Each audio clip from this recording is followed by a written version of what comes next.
మా వాటా పూర్తయిన తర్వాత, మా ప్రాజెక్టులు పూర్తయిన తర్వాత, ఇంకా మిగులు జలాల్లో కూడా మా వాటా పూర్తయిన తర్వాతనే మిగిలిన నీళ్ళల్లో మీరు బనకచెర్ల కడతారో ఇంకే చెర్ల కడతారో ఆ తర్వాత ఆలోచన చేయొచ్చు.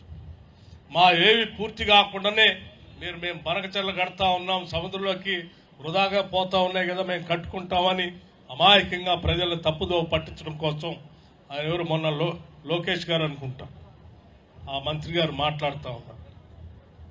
మీరంత అమాయకంగా ఏదో వృధాగా పోతున్న నీళ్లు మేము కట్టుకోవచ్చులే తెలంగాణ వాళ్ళు కావాలని అడ్డుపడుతున్నారంటే అలా తప్పుదో పట్టించే కార్యక్రమం మాత్రం చేయొద్దు అని చాలా స్పష్టంగా చెప్తా ఉన్నాం.